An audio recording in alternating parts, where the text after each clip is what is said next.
عام طور پہ تفتیشی افسر موجود نہیں ہوتا تھا، یا پروسیکیوشن تو ہوتی تھی، شاید تفتیشی افسر موجود نہیں ہوتا تھا.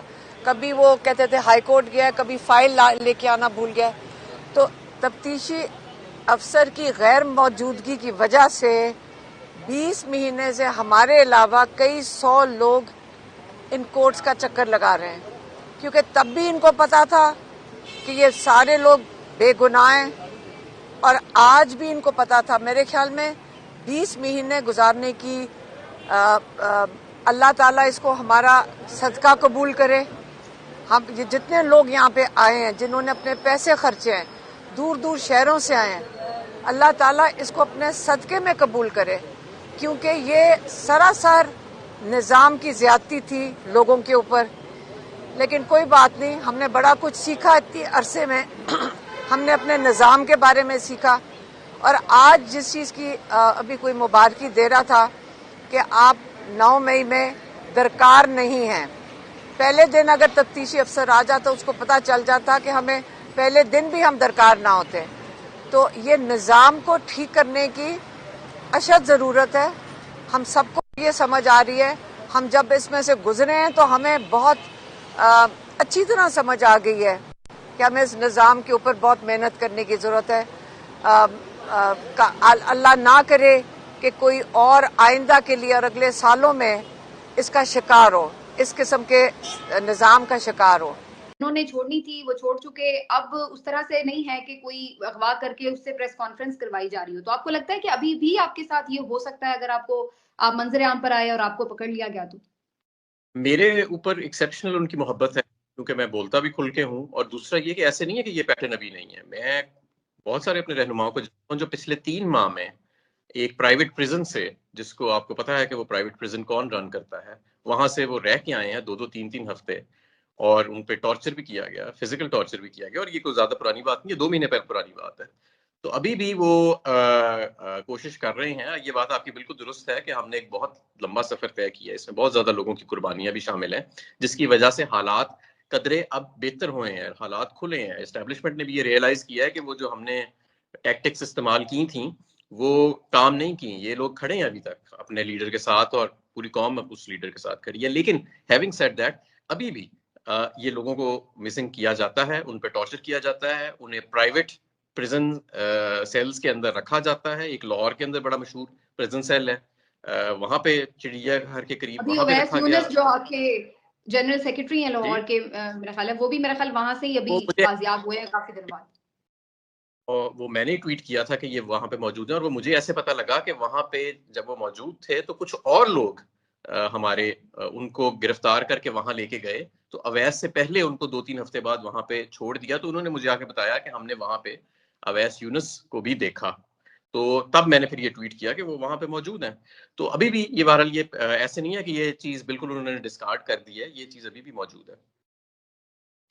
چلیے، یہ تو ایک بات سمجھ میں آ رہی ہے کہ آپ ان کے ٹارگٹ پر ہیں، اور اس بات کا ظاہر ہے خطرہ موجود ہے کہ آپ کو پکڑ کر ٹارچر خدا نخواستہ کیا جا سکتا ہے. لیکن آپ کو نہیں لگتا کہ خان صاحب نے جن لوگوں کو بھی یہ ہدایات کی ہے، جیسے مراد سعید صاحب ہیں، ان کو بھی بہت سخت آرڈرز ہیں کہ آپ نے بالکل منظر عام پر نہیں آنا، لیکن ایٹ دا سیم ٹائم مراد سعید صاحب کو کوئی ایسی ذمہ داری بھی نہیں پارٹی کی دی ہوئی، کیونکہ انہیں پتا ہے کہ وہ اس وقت اس پوزیشن میں نہیں ہے کہ وہ ذمہ داری نبھا سکے.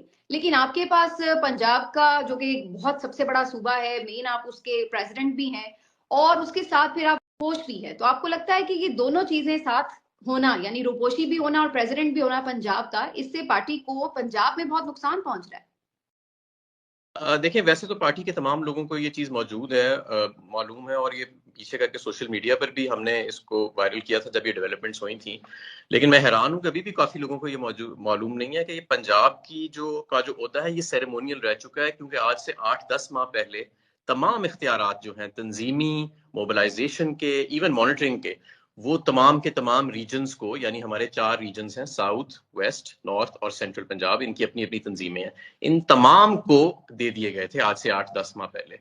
یہ ان کے اوپر کوئی ذمہ داری نہیں ہے کہ یہ پنجاب سے کنسلٹ کریں. یہ اپنی تنظیم سازی خود کرتے ہیں، اپنی موبلائزیشن خود کرتے ہیں. یہاں تک کہ میرے حلقے میں جو تنظیم لگی ہوئی ہے وہ میری مشاورت یا میری منشا کی نہیں لگی ہوئی، اور میں اس بارے میں نہ کبھی انٹروین کیا ہے، کیونکہ میں نے خان صاحب کی اس خواہش کو رسپیکٹ کیا ہے کہ تمام چار ریجنز جو ہیں ان کو مکمل طور پہ خود مختاری ہے. کچھ عرصہ تو میں ان کی مانیٹرنگ کرتا تھا، لیکن پھر مانیٹرنگ کا چارج بھی میرے سے لے لیا گیا اور ایک عوامی رابطہ کمیٹی بنی جس میں 3 افراد شامل تھے، ان کو دے دیا گیا. پھر اس کمیٹی میں جو 3 افراد تھے ان کو اپنی اپنی اور ذمہ داریاں مل گئیں، تو یہ کمیٹی اتنی فعال نہیں رہی، تو میں نے دوبارہ مانیٹرنگ شروع کر دی. لیکن ادر دین مانیٹرنگ مکمل اختیار جو ہے وہ چاروں ریجنز میں موجود ہے. اور اس کا یہ مطلب نہیں ہے کہ اب لوگ جو ہیں ان کے اوپر گالم گلوچ شروع کر دیں یا ان کو کوسنا شروع کر دیں کہ جی ان کی وجہ سے انقلاب نہیں آ رہا. وہ جو چاروں ہمارے ریجنل صدور ہیں اور ان کے ساتھی ہیں، وہ پوری محنت سے، لگن سے، قربانی دے کے بہت اچھا کام کرتے ہیں اور دن رات ایک کرتے ہیں اپنی تنظیموں کو چلانے کے لیے. لیکن جہاں تک اختیارات کی بات ہے یا کوئی ذمہ داری کی بات ہے، وہ 8-10 مہینے پہلے پنجاب سے لے کے نیچے منتقل کر دی گئی تھی. اور میں نے تو 2 مرتبہ ایکچولی استعفیٰ بھی دیا، کیونکہ میں سمجھتا تھا کہ کوئی ایسا رول رہ نہیں گیا پنجاب کا کہ جو میں پرفارم کر سکوں آفٹر دا الیکشنز. لیکن میرا خیال ہے کہ خان صاحب کے ذہن میں یہ تھا کہ پنجاب ایز اے ہول کے اوپر ایک پرومیننٹ آواز رہنی چاہیے، سمبولکلی بھی رہنی چاہیے، کہ جو پارٹی کا موقف بھی بیان کرتے رہیں. اور ایک کسی بھی ٹائم پہ حالات بدل سکتے ہیں، تو آپ کو قدرے ایک سینٹرلائزڈ کنٹرول کی کسی صورت میں ضرورت پڑ سکتی ہے. تو اس لیے ورنہ تو اب یہ ایک لارجلی ایک سیریمونیل رول ہے اور پچھلے 8-10 مہینے سے ایسے ہی ہے. تو آپ کو محسوس ہو رہا ہے حماد اظہر صاحب کہ عالیہ حمزہ نے ایک طرح سے آپ کو ریپلیس کر دیا، کیونکہ وہ چیف آرگنائزر بنی ہے، بھلے نام تو چیف آرگنائزر ہے اس ڈیزگنیشن کا، لیکن خان کو رہا کرو. گولی کیوں چلائی؟ یہ سوال ہم ہمیشہ پوچھتے رہیں گے، گولی کیوں چلائی؟ عمران خان کو رہا کرو، عمران کو رہا کرو. روڈ کیوں بند کی ہے؟ عمران خان کو رہا کرو. شہباز شریف اور نواز شریف چور ہے، اس کو تو حکومت دی گئی، عمران کو کیوں گرفتار کیا؟ رہا کرے. شہداء کا خون رائے گا نہیں ملے گا. گولی کیوں چلائی؟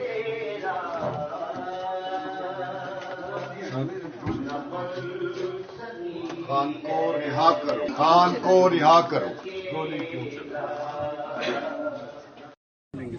بسم اللہ الرحمن الرحیم. بڑی مہربانی. اصل میں آج تو ہماری سب کو پتہ تھا کہ پہلی میٹنگ تھی، تو انشاءاللہ تعالیٰ ہم جو ہے اس کو جس طرح میں نے آج MNS کی ٹاؤن سے اس کی رضامندی سے ہم نے کہا کہ اس طرح اس کو میننگ فل بنائیں گے، اس طرح نہیں کہ بیٹھیں گے باتیں سنیں گے انشاءاللہ تعالیٰ. اس کے بعد کیونکہ آج تو میں نے لچک اس لیے دکھائی کہ پہلی میٹنگ تھی، ہو سکتا ہے کوئی کمی شمی، انشاءاللہ تعالیٰ آئندہ اسی طرح کریں گے تو اس کے ساتھ چیئرمین صاحب آپ کو ادھر بیٹھ کے کرنا چاہیے تھا تاکہ ہم آرام سے بنا سکیں. نہیں، یہ تو ہم نے پریارٹی سٹی اس طرح کی، پہلے سے تھے جو زیادہ آرڈر پہ رہے، پھر اس کے بعد اور پریارٹی میں نے یہ کی جس منسٹری کی زیادہ تھے، ایک منسٹری کی سب سے زیادہ، ایک سب سے کم، تاکہ جس کی کم ہو وہ فارغ ہو جائے اور جس کی زیادہ ہے اس کو کم کر لے. تو انشاءاللہ تعالیٰ بھی ہم سب کمیٹیاں بھی بنا رہے ہیں. تو یہاں پر آپ نے کیا کنسنسس دی اسی پہ تھا کہ میرا تو تھا کہ ہم ایئر وائز کر لیں، لیکن یہاں پر یہ کہ منسٹری وائز کر لیں. ان شاء اللہ تعالیٰ ہم کوشش کر رہے ہیں کہ جو سب کمیٹیاں بنا دے اس پہ کرے، اور میں ٹائم فریم دوں گا. اس طرح نہیں ہوگا کہ کمیٹی بن جائے اور پھر اس کو آج آپ نے سیکرٹریز کو نکالنے کی دھمکی دی تھی، وہ کیا وجہ تھی؟ نہیں، میں نے یہ کہ اگر سیکرٹری صاحبان یہاں آئے، MNS کا ٹائم ضائع کرے یہاں پر، یہ میٹنگ یا تو خیر اسمبلی کے دوران ہوتا ہے، لیکن اسمبلی کے بغیر تو ہوتا ہے، تو اس پہ کافی خرچہ آتا ہے ایک میٹنگ پہ. تو اگر ایک سیکرٹری صاحب کی وجہ سے ہمارے پاس یہ اس کی وجہ سے یا اس کی منسٹری کی وجہ سے قوم کے پیسے ضائع ہوں گے، تو انشاءاللہ تعالیٰ میں سختی سے اس کے ساتھ کروں گا. اس طرح کسی کے ساتھ درمیان نہیں. صاحب یہ بتائیے کہ سرکاری ریکارڈ غائب ہوتا ہے تو FIR بنتی ہے، آپ نے اس کے لیے ڈائریکشن نہیں دی؟ نہیں، وہ تو اس نے آج آپ نے سنا کہ اس نے کہا کہ ریکارڈ ہے، صرف آڈٹ والوں کو اس نے پرووائڈ نہیں کیا. تو ایک مہینے PMC پاکستان میڈیکل کونسل کا ریکارڈ غائب ہو گیا ہے، پاکستان میڈیکل کمیشن کا ریکارڈ غائب ہو گیا، کہا انہوں نے کہ ادھر ادھر ہو گیا ہے. نہیں، وہ اس نے کہا کہ انشاءاللہ اس کی بھی میں نے 1 مہینے کی ڈیڈ لائن دی ہے کہ 1 مہینے کے اندر جہاں سے بھی آپ نے کہا آپ سیٹ پہ بیٹھ گئے تو سیٹ پہ ذمہ داری کے ساتھ بیٹھا. یہ نہیں ایک بندہ کہہ سکتا کہ مجھ سے پہلے تھی. تو 1 مہینے کے اس میں بھی نہیں کیا، 1 مہینے میں ہر حال میں نہیں گئے. پھر ہمارے پاس بھی آپشن ہوگا کہ میں نیب میں بھیج دوں گا، FIA میں. سر یہ اطلاعات آ رہی ہیں کہ آپ نے نہیں، بیسر صاحب تو پارٹی کی پوزیشن پہ نہیں تھی، وہ حکومت کا اسپوکس پرسن تھا، انفارمیشن منسٹری تھی اس کے پاس، تو اس کے ساتھ یہ پوزیشن ہمارے ساتھ خالی تھی.